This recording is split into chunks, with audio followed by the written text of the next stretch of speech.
ராணிப்பேட்டை மாவட்டம் ஆற்காடு அருகே திமிரியில் புதிதாக கட்டப்பட்ட பேருந்து நிலையம் செயல்படாமல் புறக்கணிக்கப்பட்டு வருவதாக குற்றம் சாட்டி ராமபாளையம் செல்லும் நுழைவாயில் அருகே அப்பகுதி ஆதிதிராவிட பொதுமக்கள் சாலை மறியலில் ஈடுபட்டனர்.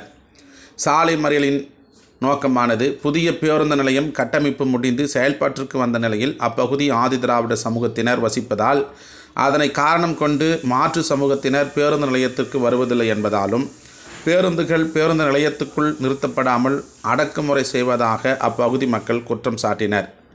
மேலும் பேருந்து நிலையம் அமைந்த அப்பகுதி அதற்கு முன்பாக சுமார் 25 ஆதிதிராவிட குடும்பங்கள் வசித்த குடியிருப்பு பகுதி மற்றும் இளைஞர்களுக்கான விளையாட்டு திடல் இருந்த இடம் என்று பொதுமக்கள் தெரிவித்தனர். இந்த பகுதியை பயன்படுத்த விடாமல் சில சாதி வெறியர்கள் பேருந்து நிலையம் கட்டப்பட வேண்டும் என்ற பெயரில் அதை கையகப்படுத்தி செயல்பட்டதாகவும், கட்டப்பட்ட பிறகும் சில ஆண்டுகள் பயன்பாட்டிற்கு வராமல் இருந்ததாகவும் அவர்கள் குற்றம் சாட்டினர்.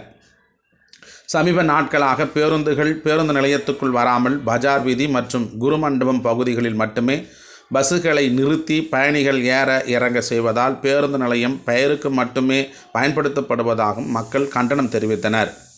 அத்துடன் இருந்த பேருந்து நிலையம் கட்டப்படுவதற்கு 4.19 கோடி செலவில் கட்டப்பட்டது. ஆனால் அந்த அளவிற்கு செலவினத்தில் கட்ட வேண்டியவைகள் அடிப்படை வசதிகள், தள அமைப்பு, பயணிகள் ஓய்வு அறைகள் போன்ற எந்த வசதிகளும் உருவாக்கப்படவில்லை என்றும், செலவினத்திற்கு ஏற்ற வசதிகள் எதுவும் இல்லாதது மிகப்பெரிய குறை என்றும் அப்பகுதி மக்கள் கடுமையாக குற்றம் சாட்டினர். இந்த கோரிக்கைகளை முன்வைத்து சுமார் 100க்கும் மேற்பட்டோர் திமிரி பகுதியில் சாலை மறியலில் ஈடுபட்டதால் சில மணி நேரம் போக்குவரத்து நெரிசல் ஏற்பட்டது. சம்பவ இடத்திற்கு திமிரி போலீசார் மற்றும் காவல் ஆய்வாளர் பார்த்தசாரதி விரைந்து வந்து ஆரம்ப பேச்சுவார்த்தை நடத்தினர்.